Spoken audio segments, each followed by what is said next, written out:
Lurking Fear by H.P. Lovecraft. Read by Wayne June. 1. The Shadow on the Chimney. There was thunder in the air on the night I went to the deserted mansion atop Tempest Mountain to find the Lurking Fear. I was not alone, for foolhardiness was not then mixed with that love of the grotesque and the terrible which has made my career a series of quests for strange horrors in literature and in life. With me were two faithful and muscular men for whom I had sent when the time came. Men long associated with me in my ghastly explorations because of their peculiar fitness. We had started quietly from the village because of the reporters who still lingered about after the eldritch panic of a month before, the nightmare creeping death. Later, I thought, they might aid me, but I did not want them then. Would to God I had let them share the search, that I might not have had to bear the secret alone so long, to bear it alone for fear the world would call me mad or go mad itself at the demon implications of the thing.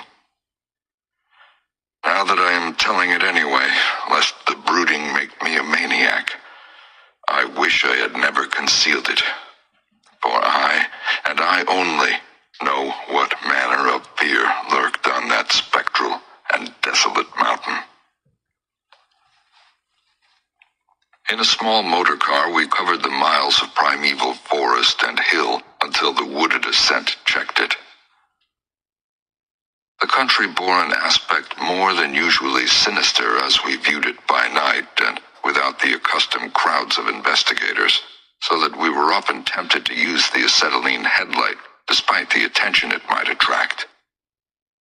It was not a wholesome landscape after dark, and I believe I would have noticed its morbidity even had I been ignorant of the terror that stalked there. Of wild creatures, there were none. They are wise when death leers close. The ancient, lightning-scarred trees seemed unnaturally large and twisted, and the other vegetation unnaturally thick and feverish, while curious mounds and hummocks in the weedy, vulgarite pitted earth reminded me of snakes, and dead men's skulls swelled to gigantic proportions. Fear had lurked on Tempest Mountain for more than a century. This I learned at once from newspaper accounts of the catastrophe which first brought the region to the world's notice. The place is a remote, lonely elevation in that part of the Catskills where Dutch civilization once feebly and transiently penetrated, leaving behind as it receded only a few ruined mansions and a degenerate squatter population inhabiting pitiful hamlets on isolated slopes. Normal beings seldom visited the locality till the state police were formed, and even now only infrequent troopers patrol it. The fear, however, is an old tradition throughout the neighboring villages, since it is a prime topic in the simple discourse of the poor mongrels who sometimes leave their valleys to trade hand-woven baskets for such primitive necessities as they cannot shoot, raise, or make. The Lurking Fear dwelt in the shunned and deserted Martens mansion, which crowned the high but gradual eminence whose liability to frequent thunderstorms gave it the name of Tempest Mountain. For over 100 years, the antique, grove-circled stone house had been the subject of stories incredibly wild and monstrously hideous, stories of a silent, colossal, creeping death which stalked abroad in summer. With whimpering insistence, the squatters told tales of a demon which seized lone wayfarers after dark, either carrying them off or leaving them in a frightful state of gnawed dismemberment, while sometimes they whispered of blood trails toward the distant mansion. Some said the thunder called the Lurking Fear out of its habitation, while others said the thunder was its voice. No one outside the backwoods had believed these varying and conflicting stories, with their incoherent, extravagant descriptions of the half-glimpsed fiend. Yet not a farmer or villager doubted that the Martens mansion was ghoulishly haunted.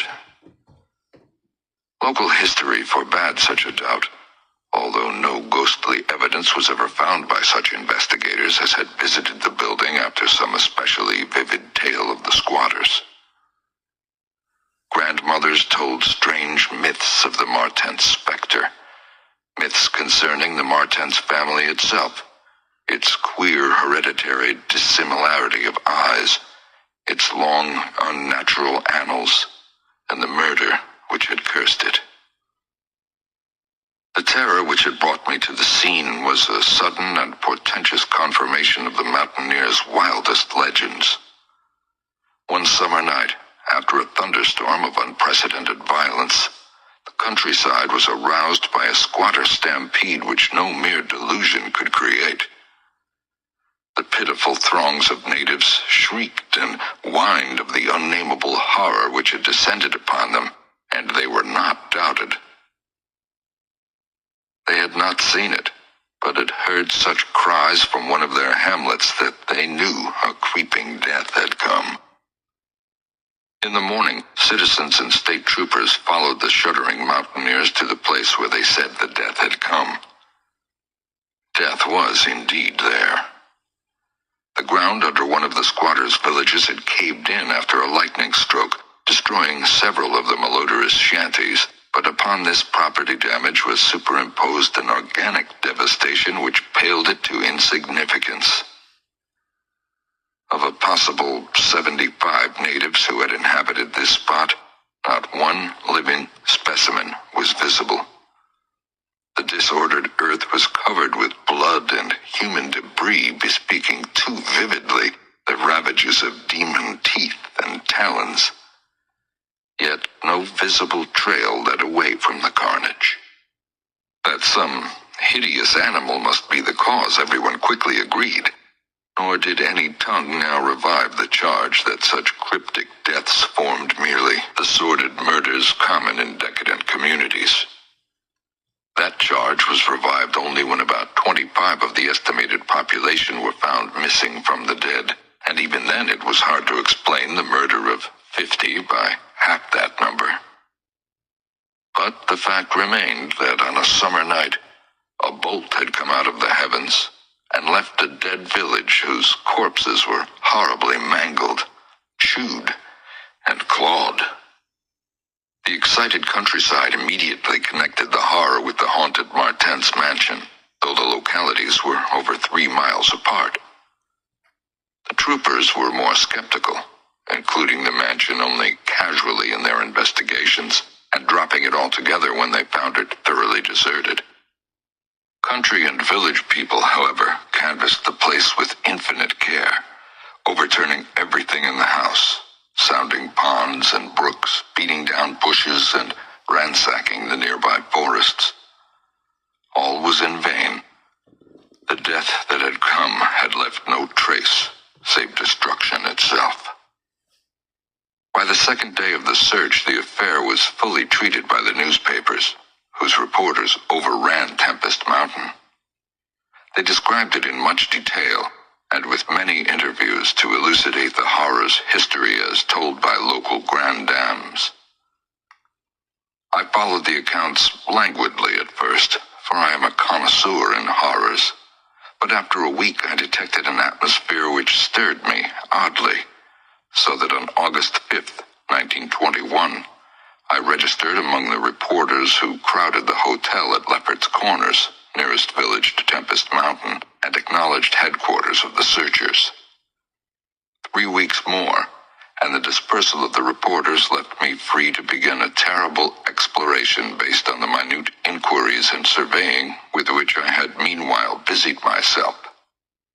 So on this summer night, while distant thunder rumbled, I left a silent motor car and tramped with 2 armed companions up the last mound-covered reaches of Tempest Mountain, casting the beams of an electric electric torch on the spectral gray walls that began to appear through the giant oaks ahead. In this morbid night solitude and feeble shifting illumination, the vast box-like pile displayed obscure hints of terror which day could not uncover. Yet I did not hesitate, since I had come with fierce resolution to test an idea. I believed that the thunder called the death demon out of some fearsome secret place, and be that demon solid entity or vaporous pestilence, I meant to see it. I had thoroughly searched the ruin before, hence knew my plan well, choosing as the seat of my vigil the old room of Jan Martens, whose murder looms so great in the rural legends. I felt subtly that the apartment of this ancient victim was best for my purposes. The chamber, measuring about 20 feet square, contained, like the other rooms, some rubbish which had once been furniture.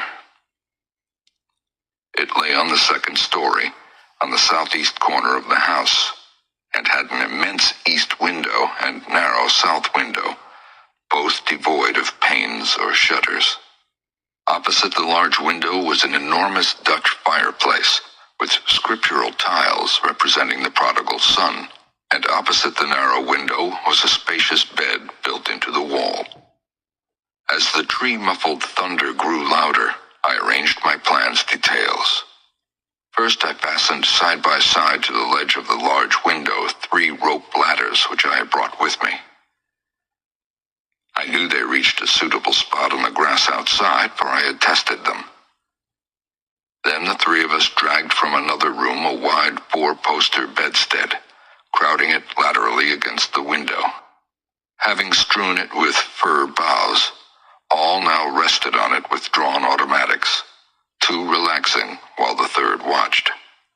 From whatever direction the demon might come, our potential escape was provided.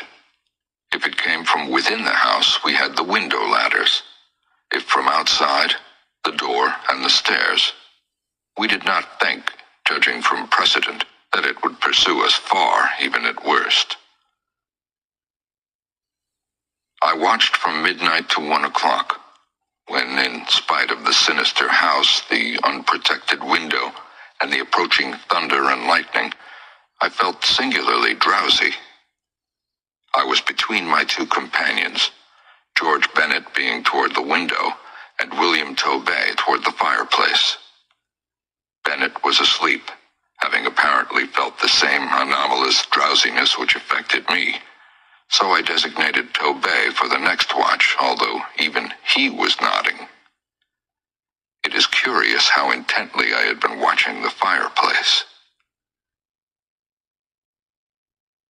The increasing thunder must have affected my dreams, for in the brief time I slept there came to me apocalyptic visions. Once I partly awaked, probably because the sleeper toward the window had restlessly flung an arm across my chest. I was not sufficiently awake to see whether Tobey was attending to his duties as sentinel, but felt a distinct anxiety on that score. Never before had the presence of evil so poignantly oppressed me. Later, I must have dropped asleep again, for it was out of a phantasmal chaos that my mind leaped when the night grew hideous with shrieks beyond anything in my former experience or imagination. In that shrieking, the inmost soul of human fear and agony clawed hopelessly and insanely at the ebony gates of oblivion. I awoke to red madness and the mockery of diabolism, as farther and farther down inconceivable vistas that phobic and crystalline anguish retreated and reverberated. There was no light, but I knew from the empty space at my right that Tobey was gone. God alone knew whither. Across my chest still lay the heavy arm of the sleeper at my left. Then came the devastating stroke of lightning which shook the whole mountain, lit the darkest crypts of the hoary grove, and splintered the patriarch of the twisted trees. demon flash of a monstrous fireball, the sleeper started up suddenly, while the glare from beyond the window threw his shadow vividly upon the chimney above the fireplace from which my eyes had never strayed. That I am still alive and sane is a marvel I cannot fathom. I cannot fathom it, for the shadow on that chimney was not that of George Bennett, or of any other human creature, but a blasphemous abnormality from hell's nethermost craters, a nameless, shapeless abomination which no mind could fully grasp and no pen even partly describe. In another second, I was alone in the accursed mansion, shivering and gibbering. George Bennett and William Tobey had left no trace, not even of a struggle. They were never heard of again. 2. A passer in the storm. For days after that hideous experience in the forest-swathed mansion, I lay nervously exhausted in my hotel room at Lefferts Corners. I do not remember exactly how I managed to reach the motor car, start it, and slip unobserved back to the village. For I retain no distinct impression save of wild-armed Titan trees, demoniac mutterings of thunder, and Coronian shadows athwart the low mounds that dotted and streaked the region. As I shivered and brooded on the casting of that brain-blasting shadow, I knew that I had at last pried out one of Earth's supreme horrors, one of those nameless blights of outer voids whose faint demon scratchings we sometimes hear on the farthest rim of space, yet from which our own finite vision has given us a merciful immunity. The shadow I had seen, I hardly dared to analyze or identify. Something had lain between me and the window that night, but I shuddered whenever I could not cast off the instinct to classify it. If it had only snarled or bayed or laughed titteringly, even that would have relieved the abysmal hideousness. But it was so silent. It had rested a heavy arm or foreleg on my chest. Obviously, it was organic, or had once been organic. Jan Martens, whose room I had invaded, was buried in the graveyard near the mansion. I must find Bennett and Tobey if they lived. Why had it picked them and left me for the last? Drowsiness is so stifling, and dreams are so horrible. In a short time, I realized that I must tell my story to someone, or break down completely.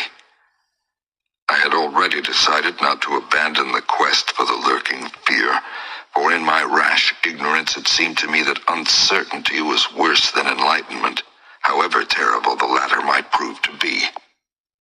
Accordingly, I resolved in my mind the best course to pursue, whom to select for my confidences, and how to track down the thing which had obliterated 2 men and cast a nightmare shadow. My chief acquaintances at Lefferts Corners had been the affable reporters, of whom several had still remained to collect final echoes of the tragedy. It was from these that I determined to choose a colleague, and the more I reflected, the more my preference inclined toward one Arthur Monroe, a dark, lean man of about 35, whose education, taste, intelligence, and temperament all seemed to mark him as one not bound to conventional ideas and experiences. On an afternoon in early September, Arthur Monroe listened to my story. I saw from the beginning that he was both interested and sympathetic, and when I had finished, he analyzed and discussed the thing with the greatest shrewdness and judgment. His advice, moreover, was eminently practical, for he recommended a postponement of operations at the Martens mansion until we might become fortified with more detailed historical and geographical data.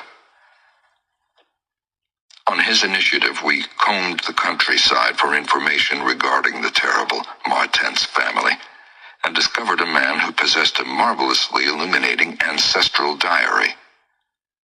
We also talked at length with such of the mountain mongrels as had not fled from the terror and confusion to remoter slopes, and arranged to precede our culminating task with the exhaustive and definitive examination of spots associated with the various tragedies of squatter legend.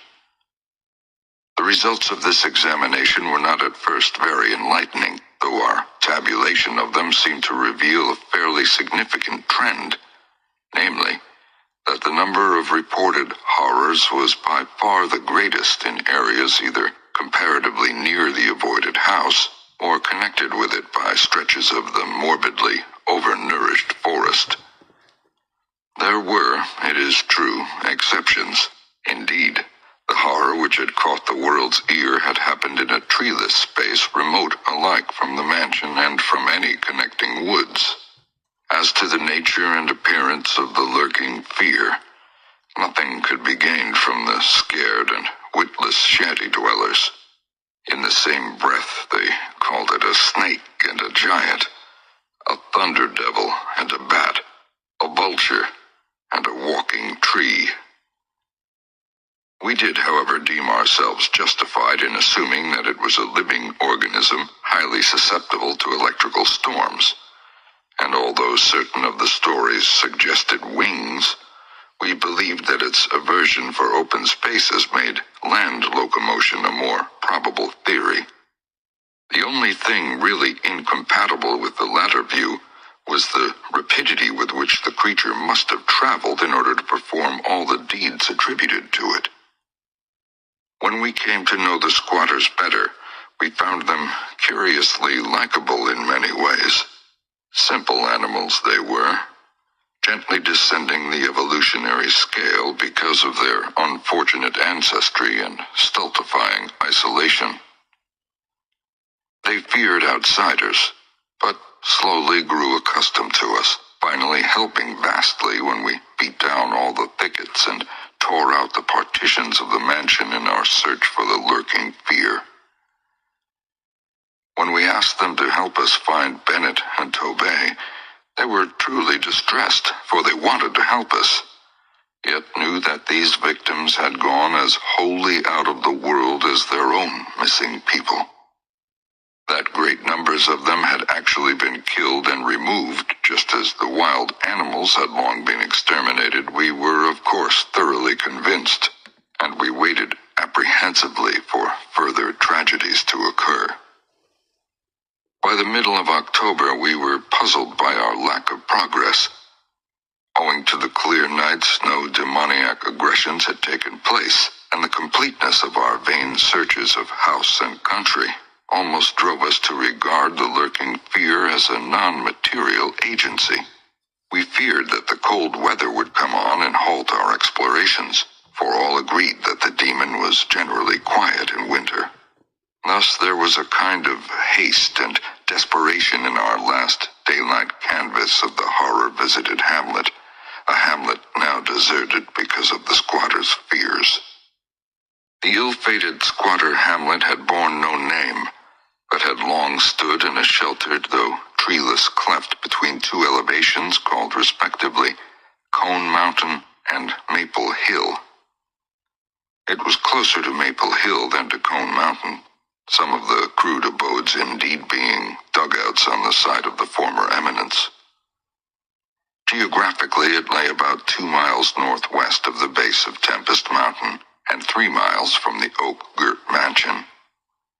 Of the distance between the hamlet and the mansion, fully 2.25 miles on the hamlet side was entirely open country, the plain being of fairly level character save for some of the low, snake-like mounds, and having as vegetation only grass and scattered weeds. Considering this topography, we had finally concluded that the demon must have come by way of Cone Mountain, a wooded southern prolongation of which ran to within a short distance of the westernmost spur of Tempest Mountain. The upheaval of ground we traced conclusively exclusively to a landslide from Maple Hill, a tall, lone, splintered tree on whose side had been the striking point of the thunderbolt which summoned the fiend. As for the 20th time or more, Arthur Monroe and I went minutely over every inch of the violated village. We were filled with a certain discouragement, coupled with vague and novel fears.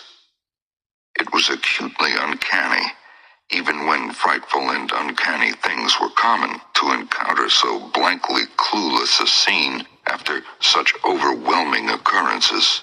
And we moved about beneath the leaden, darkening sky with that tragic, directionless zeal which results from a combined sense of futility and necessity of action. Our care was gravely minute. Every cottage was again entered, every hillside dugout again searched for bodies, every thorny foot of adjacent slope again scanned for dens and caves, but all without result. And yet, as I have said, vague, new fears hovered menacingly over us, as if giant, bat-winged griffins looked on transcosmic gulfs. As the afternoon advanced, it became increasingly difficult to see, and we heard the rumble of a thunderstorm gathering over Tempest Mountain.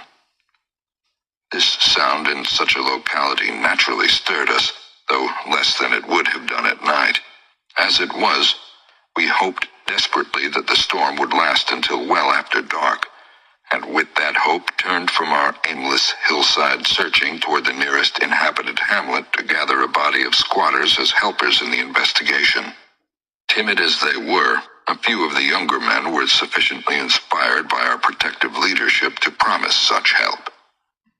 We had hardly more than turned, however, when there descended such a blinding sheet of torrential rain that shelter became imperative. The extreme, almost nocturnal darkness of the sky caused us to stumble badly, but guided by the frequent flashes of lightning and by our minute knowledge of the hamlet, we soon reached the least porous cabin of the lot, an heterogeneous combination of logs and boards whose still existing door and single tiny window both faced Maple Hill. Barring the door after us against the fury of the wind and rain, we put in place the crude window shutter which our frequent searches had taught us where to find. It was dismal sitting there on rickety boxes in the pitchy darkness, but we smoked pipes and occasionally flashed our pocket lamps about. Now and then we could see the lightning through cracks in the wall. The afternoon was so incredibly dark that each flash was extremely vivid. The stormy vigil reminded me shudderingly of my ghastly night on Tempest Mountain. My mind turned to that odd question which had kept recurring ever since the nightmare thing had happened, and again I wondered why the demon, approaching the three watchers either from the window or the interior, had begun with the men on each side, and left the middle man till the last, when the Titan fireball had scared it away. Why had it not taken its victims in natural order, with myself second, from whichever direction it had approached? With what manner of far-reaching tentacles did it prey? Or did it know that I was the leader, and saved for me a fate worse than that of my companions? In the midst of these reflections, as if dramatically arranged to intensify them, there fell nearby a terrific bolt of lightning, followed by the sound of sliding earth. At the same time, the wolfish wind rose to demoniac crescendos of ululation. We were sure that the one tree on Maple Hill had been struck again, and Monroe rose from his box and went to the tiny window to ascertain the damage. When he took down the shutter, the wind and rain howled deafeningly in, so that I could not hear what he said, but I waited while he leaned out and tried to fathom nature's pandemonium. Gradually a calming of the wind and dispersal of the unusual darkness told of the storm's passing. I had hoped it would last into the night to help our quest, but a furtive sunbeam from a knothole behind me removed the likelihood of of such a thing. Suggesting to Monroe that we had better get some light even if more showers came, I unbarred and opened the crude door. The ground outside was a singular mass of mud and pools, with fresh heaps of earth from the slight landslide. But I saw nothing to justify the interest which kept my companion silently leaning out the window. Crossing to where he leaned, I touched his shoulder, but he did not move. Then, as I playfully shook him and turned him around, I felt the strangling tendrils of a cancerous horror whose roots reached into illimitable pasts and fathomless abysms of the night that broods beyond time. For Arthur Monroe was dead, and on what remained of his chewed and gouged head, there was no longer a face. 3. What the red glare meant. On the tempest-racked night of November 8, 1921, with a lantern which cast charnel shadows, I stood digging alone and idiotically in the grave of Jan Martens. I had begun to dig in the afternoon because a thunderstorm was brewing, and now that it was dark and the storm had burst above the maniacally thick foliage, I was glad. I believe that my mind was partly unhinged by events since August 5th. The demon shadow in the mansion, the general strain and disappointment, and the thing that occurred at the hamlet in an October storm. After that thing, I had dug a grave for one whose death I could not understand. I knew that others could not understand either, so let them think Arthur Monroe had wandered away. They searched, but found nothing. The squatters might have understood, but I dared not frighten them more. I myself seemed strangely callous. That shock at the mansion had done something to my brain, and I could think only of the quest for a horror now grown to cataclysmic stature in my imagination, a quest which the fate of Arthur Monroe made me vow to keep silent and solitary. The scene of my excavations would alone have been enough to unnerve any ordinary man. Baleful primal trees of unholy size, age, and grotesqueness leered above me like the pillars of some hellish druidic temple, muffling the thunder, hushing the clawing wind, and admitting but little rain. Beyond the scarred trunks in the background, illumined by faint flashes of filtered lightning, rose the damp, ivied stones of the deserted mansion, while somewhat nearer was the abandoned Dutch garden whose walks and beds were polluted by a white, fungus-fetid, overnourished vegetation that never saw full daylight. And nearest of all was the graveyard, where deformed trees tossed insane branches as their roots displaced unhallowed slabs and sucked venom from what lay below. Now and then, beneath the brown pall of leaves that rotted and festered in the antediluvian forest darkness, I could trace the sinister outlines of some of those low mounds which characterized the lightning-pierced region. History had led me to this archaic grave. History, indeed, was all I had after everything else ended in mocking Satanism. I now believed that the lurking fear was no material being, but a wolf-fanged ghost that rode the midnight lightning. And I believed, because of the masses of local tradition I had unearthed in search with Arthur Monroe, that the ghost was that of Jan Martens, who died in 1762. This is why I was digging idiotically in his grave. The Martens mansion was built in 1670 by Gerrit Martens, a wealthy New Amsterdam merchant who disliked the changing order under British rule and had constructed this magnificent domicile on a remote woodland summit whose untrodden solitude and unusual scenery pleased him. The only substantial disappointment encountered in this site was that which concerned the prevalence of violent thunderstorms in summer.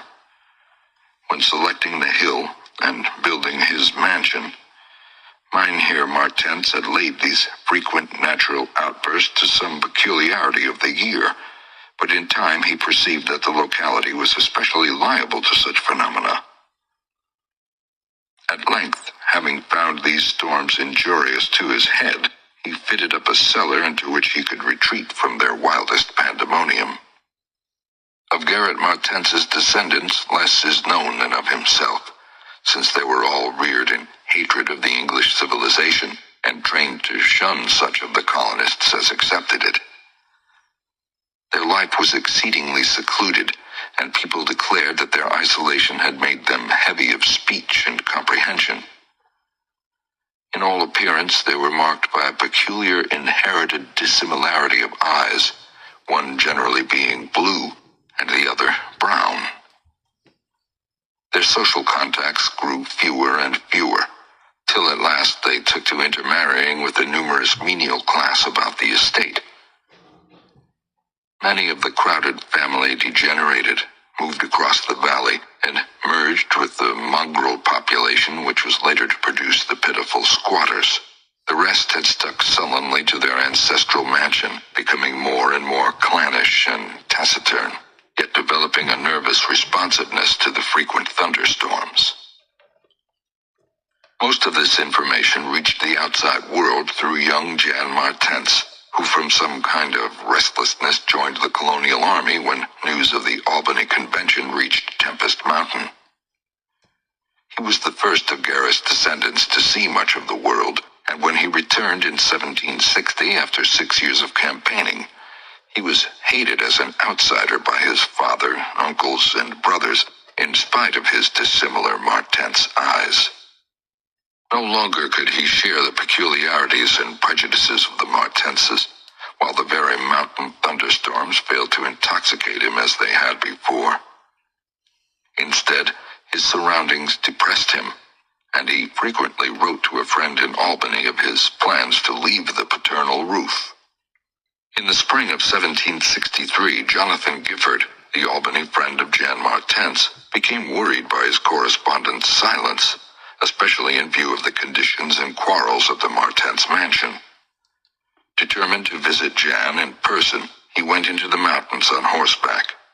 His diary states that he reached Tempest Mountain on September 20, finding the mansion in great decrepitude.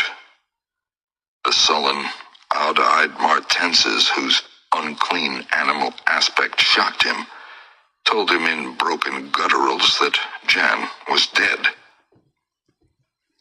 He had, they insisted, been struck by lightning the autumn before, and now lay buried behind the neglected, sunken gardens. They showed the visitor the grave, barren and devoid of markers. Something in the Martenses' manner gave Gifford a feeling of repulsion and suspicion, and a week later he returned with spade and mattock to explore the sepulchral spot. He found what he expected, a skull crushed cruelly as if by savage blows. So, returning to Albany, he openly charged the Martenses with the murder of their kinsman. Legal evidence was lacking, but the story spread rapidly round the countryside, and from that time the Martenses were ostracized by the world. No one would deal with them, and their distant manor was shunned as an accursed place. Somehow they managed to live on independently by the product of their estate, for occasional lights glimpsed from faraway hills attested their continued presence. These lights were seen as late as 1810, but toward the last they became very infrequent. Meanwhile, there grew up about the mansion and about the mountain a body of diabolic legendry. The place was avoided with doubled assiduousness and invested with every whispered myth tradition could supply. It remained unvisited until 1816, when the continued absence of lights was noticed by the squatters. At that time, a party made investigations, finding the house deserted and partly in ruins. There were no skeletons about, so that departure rather than death was inferred. The clan seemed to have left several years before, and improvised penthouses showed how numerous it had grown prior to its migration. Its cultural level had fallen very low, as proved by decaying furniture and scattered silverware which must have been long abandoned when its owners left. But though the dreaded Martenses were gone, the fear of the haunted house continued, and grew very acute when new and strange stories arose among the mountain decadents. There it stood, deserted, feared, and linked with the vengeful ghost of Jan Martens. There it still stood on the night I dug in Jan Martens's grave. I have described my protracted digging as idiotic, and such it indeed was in object and method. The coffin of Jan Martens had soon been unearthed. It now held only dust and niter. But in my fury to exhume his ghost, I delved irrationally and clumsily down beneath where he had lain. God knows what I expected to find. I only felt that I was digging in the grave of a man whose ghost stalked the night. It is impossible to say what monstrous depth I had attained when my spade and soon my feet broke through the ground beneath. The event, under the circumstances, was tremendous, for in the existence of a subterranean space here, my mad theories had terrible confirmation. My slight fall had extinguished the lantern, but I produced an electric pocket lamp and viewed the small horizontal tunnel which led away indefinitely in both directions. It was amply large enough for a man to wriggle through, and though no sane person would have tried at the time, I forgot danger, reason, and cleanliness in my single-minded fever to unearth the lurking fear. Choosing the direction toward the house, I scrambled recklessly into the narrow burrow, squirming ahead blindly and rapidly, and flashing but seldom the lamp I kept before me. What language can describe the spectacle of a man lost in infinitely abysmal earth, pawing, twisting, wheezing, scrambling madly through sunken convolutions of immemorial blackness without an idea of time, safety, direction, or definite object? There is something hideous in it, but that is what I did. I did it for so long that life faded to a far memory, and I became one with the moles and grubs of nighted depths. Indeed, it was only by accident that after interminable writhings I jarred my forgotten electric lamp alight, so that it shone eerily along the burrow of caked loam that stretched and curved ahead. I had been scrambling in this way for some time, so that my battery had burned very low, when the passage suddenly inclined sharply upward, altering my mode of progress. And as I raised my glance, it was without preparation that I saw, glistening in the distance, two demoniac reflections of my expiring lamp. Two reflections glowing with a baneful and unmistakable effulgence, and provoking maddeningly nebulous memories. I stopped automatically, though lacking the brain to retreat. The eyes approached, yet of the thing that bore them I could distinguish only a claw. But what a claw! Then far overhead I heard a faint crashing which I recognized. It was the wild thunder of the mountain, raised to hysteric fury. I must have been crawling upward for some time, so that the surface was now quite near, and as the muffled thunder clattered, those eyes still stared with vacuous viciousness. Thank God I did not then know what it was, else I should have died. But I was saved by the very thunder that had summoned it, for after a hideous wait there burst from the unseen outside sky one of those frequent mountainward bolts whose aftermath I had noticed here and there as gashes of disturbed earth and fulgurites of various sizes. With cyclopean rage it tore through the soil above that damnable pit, blinding and deafening me, yet not wholly reducing me to a coma. In the chaos of sliding, shifting earth, I clawed and floundered helplessly till the rain on my head steadied me, and I saw that I had come to the surface in a familiar spot, a steep, unforested place on the southwest slope of the mountain. Recurrent sheet lightnings illumined the tumbled ground and the remains of the curious low hummock which had stretched down from the wooded higher slope. But there was nothing in the chaos to show my place of egress from the lethal catacomb.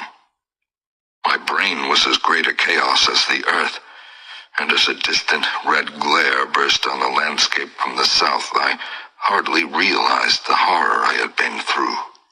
But when 2 days later the squatters told me what the red glare meant, I felt more horror than that which the mold burrow and the claw and eyes had given. More horror because of the overwhelming implications.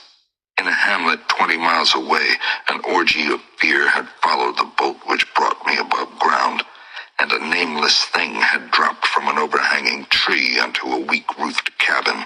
It had done a deed, but the squatters had fired the cabin in frenzy before it could escape. It had been doing that deed at the very moment the earth caved in on the thing with the claw and eyes. 4. The horror in the eyes. There can be nothing normal in the mind of one who, knowing what I knew of the horrors of Tempest Mountain, would seek alone for the fear that lurked there. That at least 2 of the fear's embodiments were destroyed formed but a slight guarantee of mental and physical safety in this acheron of multiform diabolism. Yet I continued my quest with even greater zeal as events and revelations became more monstrous. When 2 days after my frightful crawl through that crypt of the eyes and claw, I learned that a thing had malignly hovered 20 miles away at the same instant the eyes were glaring at me, I experienced virtual convulsions of fright. But that fright was so mixed with wonder and alluring grotesqueness that it was almost a pleasant sensation. Sometimes, in the throes of a nightmare, when unseen powers whirl one over the roofs of strange dead cities toward the grinning chasms of Nis, it is a relief and even a delight to shriek wildly and throw oneself voluntarily along with the hideous vortex of dream doom into whatever bottomless gulf may yawn. And so it was with the walking nightmare of Tempest Mountain. The discovery that 2 monsters had haunted the spot gave me ultimately a mad craving to plunge into that very earth of the accursed region, and with bare hands dig out the death that leered from every inch of the poisonous soil. As soon as possible, I visited the grave of Jan Martens and dug vainly where I had dug before. Some extensive cave-in had obliterated all trace of the underground passage, while the rain had washed so much earth back into the excavation that I could not tell how deeply I had dug that other day. I likewise made a difficult trip to the distant hamlet where the death creature had been burnt, and was little repaid for my trouble. In the ashes of the fateful cabin I found several bones, but apparently none of the monsters.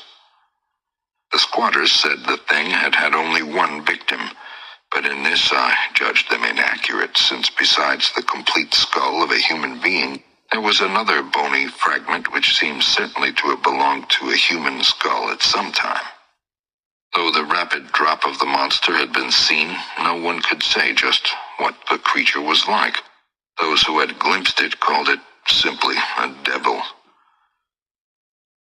Examining the great tree where it had lurked, I could discern no distinctive marks. I tried to find some trail into the black forest, but on this occasion could not stand the sight of those morbidly large boles, or of those vast serpent-like roots that twisted so malevolently before they sank into the earth. My next step was to re-examine with microscopic care the deserted hamlet where death had come most abundantly, and where Arthur Monroe had seen something he never lived to describe. Though my vain previous searches had been exceedingly minute, I now had new data to test, for my horrible grave crawl convinced me that at least one of the phases of the monstrosity had been an underground creature. This time, on the 14th of November, my quest concerned itself mostly with the slopes of Cone Mountain and Maple Hill, where they overlook the unfortunate hamlet, and I gave particular attention to the loose earth of the landslide region on the latter eminence. The afternoon of my search brought nothing to light, and dusk came as I stood on Maple Hill looking down at the hamlet and across the valley to Tempest Mountain.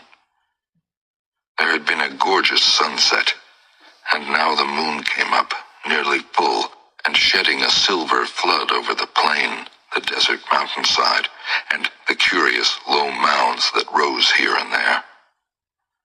It was a peaceful, Arcadian scene. But knowing what it hid, I hated it. I hated the mocking moon, the hypocritical plain, the festering mountain, and those sinister mounds. Everything seemed to me tainted with a loathsome contagion, and inspired by a noxious alliance with distorted, hidden powers. Presently, as I gazed abstractedly in the moonlit panorama, my eye became attracted by something singular in the nature and arrangement of a certain topographical element. Without having any exact knowledge of geology, I had from the first been interested in the odd mounds and hummocks of the region. I had noticed that they were pretty widely distributed around Tempest Mountain, though less numerous on the plain than near the hilltop itself, where prehistoric glaciation had doubtless found feebler opposition to its striking and fantastic caprices. Now, in the light of that low moon which cast long, weird shadows, it struck me forcibly that the various points and lines of the mound system had a peculiar relation to the summit of Tempest Mountain. That summit was undeniably a center from which the lines or rows of points radiated indefinitely and irregularly, as if the unwholesome Martense mansion had thrown visible tentacles of terror. The idea of such tentacles gave me an unexplained thrill, and I stopped to analyze my reason for believing these mounds glacial phenomena. The more I analyzed, the less I believed, and against my newly opened mind there began to beat grotesque and horrible analogies based on superficial aspects and upon my experience beneath the earth. Before I knew it, I was uttering frenzied and disjointed words to myself. My God. Molehills. The damn place must be honeycombed. How many? That night at the mansion, they took Bennett and Tobey first, on each side of us. Then I was digging frantically into the mound which had stretched nearest me, digging desperately, shiveringly, but almost jubilantly, digging and at last shrieking aloud with some unplaced emotion as I came upon a tunnel or burrow just like the one through which I had crawled on the other demoniac night. After that I recall running, spade in hand. A hideous run across moonlit-and mound-marked meadows and through diseased, precipitous abysses of haunted hillside forest, leaping, screaming, panting, bounding toward the terrible Martense mansion. I recalled digging unreasonably in all parts of the briar-choked cellar, digging to find the core and center of that malignant universe of mounds. And then I recall how I laughed when I stumbled on the passageway, the hole at the base of the old chimney, where the thick weeds grew and cast queer shadows in the light of the lone candle I had happened to have with me. What still remained down in that hell hive, lurking and waiting for the thunder to arouse it, I did not know. 2 had been killed. Perhaps that had finished it. But still, there remained that burning determination to reach the innermost secret of the fear, which I had once more come to deem definite, material, and organic. My indecisive speculation whether to explore the passage alone and immediately with my pocket light, or to try to assemble a band of squatters for the quest, was interrupted after a time by a sudden rush of wind from the outside, which blew out the candle and left me in stark blackness. The moon no longer shone through the chinks and apertures above me, and with a sense of fateful alarm I heard the sinister and significant rumble of approaching thunder. A confusion of associated ideas possessed my brain, leading me to grope back toward the farthest corner of the cellar. My eyes, however, never turned away from the horrible opening at the base of the chimney, and I began to get glimpses of the crumbling bricks and unhealthy weeds as faint glows of lightning penetrated the weeds outside and illuminated the chinks in the upper wall. Every second I was consumed with a mixture of fear and curiosity. What would the storm call forth? Or was there anything left for it to call? Guarded by a lightning flash, I settled myself down behind a dense clump of vegetation, through which I could see the opening, without being seen. If heaven is merciful, it will someday efface from my consciousness the sight that I saw, and let me live my last years in peace. I cannot sleep at night now, and have to take opiates when it thunders. The thing came abruptly and unannounced, a demon, rat-like scurrying from pits remote and unimaginable, a hellish panting and stifled grunting, and then from that opening beneath the chimney a burst of multitudinous and leprous life. A loathsome night-spawned flood of organic corruption, more devastatingly hideous than the blackest conjurations of mortal madness and morbidity.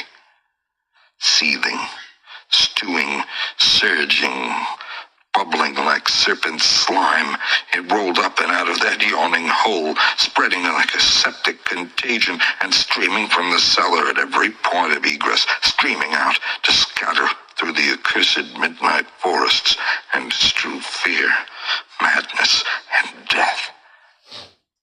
God knows how many there were. There must have been thousands. To see the stream of them in that faint intermittent lightning was shocking. When they had thinned out enough to be glimpsed as separate organisms, I saw that they were dwarfed, deformed, hairy devils or apes, monstrous and diabolic caricatures of the monkey tribe. They were so hideously silent. There was hardly a squeal when one of the last stragglers turned with the skill of long practice to make a meal in accustomed fashion on a weaker companion. Others snapped up what it left and ate with slavering relish. Then, in spite of my days of fright and disgust, my morbid curiosity triumphed, and as the last of the monstrosities oozed up alone from that netherworld of unknown nightmare, I drew my automatic pistol and shot it under cover of the thunder.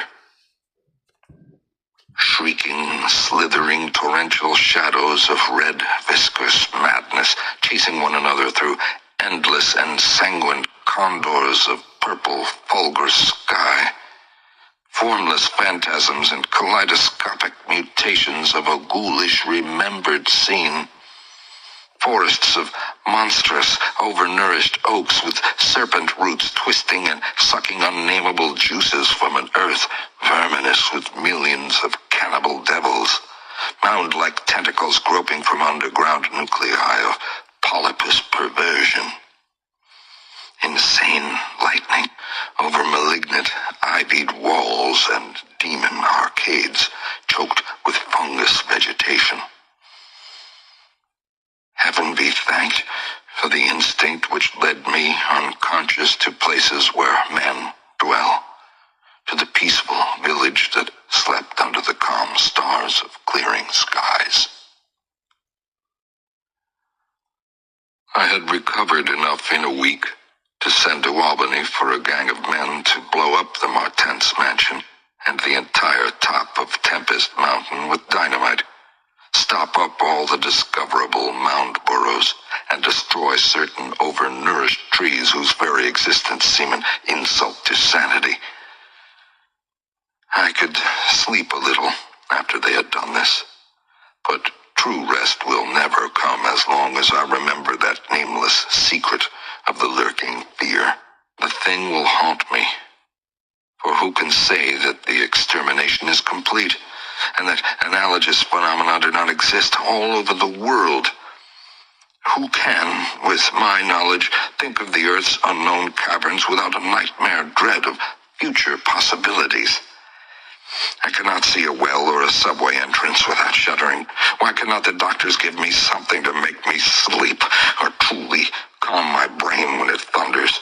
What I saw in the glow of flashlight after I shot the unspeakable straggling object was so simple that almost a minute elapsed before I understood and went delirious. The object was nauseous, a filthy, whitish gorilla thing with sharp yellow fangs and matted fur. It was the ultimate product of mammalian degeneration, the frightful outcome of isolated spawning, multiplication, and cannibal nutrition above and below the ground. The embodiment of all the snarling and chaos and grinning fear that lurk behind life. It had looked at me as it died, and its eyes had the same odd quality that marked those other eyes which had stared at me underground and excited cloudy recollections. One eye was blue, the other brown. They were the dissimilar Martens eyes of the old legends, and I knew in one inundating cataclysm of voiceless horror